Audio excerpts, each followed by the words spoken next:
წინა ვიდეოში როგორც თქვენ ალბათ მოპარული პადონით რო გავაკეთე. პატარა ყავის მაგი და ეხა მოპარულით აღარ გავაკეთებ და არც პადონით. ბაბუო ჩემი მომცა მუხა არის რა. სადღაც ეგიდო და რამეში გამოგადგებაო და გადავწყვიტე რომ ჩემ სახელოსნოს რომელსაც ეხა ვაკეთებ. პატარა ყავის მაგიდა დამჭირდება და აი ესეთ ლამაზ პატარა ყავის მაგიდას გავაკეთებ. აი ამ ძველი ლამაზი მუხის რაღაც ნაჭრით.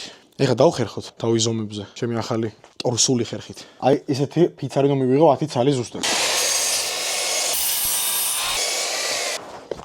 ცოტა ცუდი ზედაპირი აქვს ამას, იმიტომ რომ ელევაზე ნაგდები ხეები არის, ამიტომ რეისმოში გავუტარებ, გავრანდავ, გავასუფთავებ კარგად და მერე დავხერხავ საბოლოო ნაწილებად. ყველა გავასუფთავეთ ესე ლამაზად და ეხლა დავხერხოთ საბოლოო ზომებზე.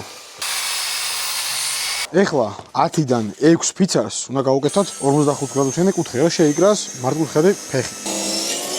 აი დაახლოებით რომ მოვთქვით რას ვაკეთებ. აი ესეთი ფეხი იქნება მაგიდის, ეხლა დავაყენებ დროებით. აი ესეთი ერთი დიდი ფეხი იქნება რა მთლიანი. კარგად, შინ რომ გავაკეთებ ფოქეთაულებს, ჯიბის ხრახნებს ეგრე ქვია, გავხრიტავ, გავამზადებ, წაუსმევ წებოს და ერთიანად ავაწყობ.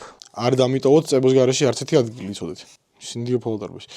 რაც შეეხება ეხა სადაც ვარ ამ ადგილს ეს ჩემს სახლში ავაშენე. სახელოსნო, აი ახლა აშენდა, მაგრამ ესეთი არ იქნება ესეთი გარაჟული. უნდა მოვიდეს ხელოსანი გალესოს და მოვაწყო საკაიფოთ რა. და მაგას ვიდეოსაც ვიღებ YouTube-ისთვის მთლიანად როგორ გავაკეთეთ, როგორ ავაშენე ჩემი სახელოსნო. თხოვნა მაგთემა რომ აი ეს წებუები რაც გამოვა არ დამიტოვოთ აქ რა წასმული ეგრევე მოვაცილოთ აი სველი ტილოთ თორემ მე უფრო რთული არის მოშორება და ნერვები მოგეშლება თქვენს და მეც ერთი გვერდი მზად არის ეს ეს მეორე გვერდი შო 4 გვერდი მზად არის ეხა დავაკავშიროთ 4-ვე ერთმანეთს ტვინი იტყნება და მოვიდა დრო გაუთავებელი დაზუმფარების კაი ეხა ეს გადავდოთ და რა მივხედოთ მაგიდის თავს გადაბულა ზუსტად 23 საათინის კურკვის შემდეგ დროა წაუსვათ სპეციალური ზეთი, რომელიც ცოტა გაამუქებს ამ ძალიან თეთრ ხეს და ასევე გაუკეთებს დამცავ ფენას.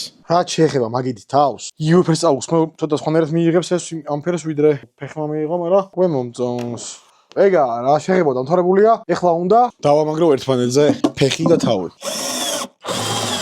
იმედი ახლა რომ მოუტრიალებ შურუპების უქოვიდან გამოსული არ იქნება. არის? არ არის.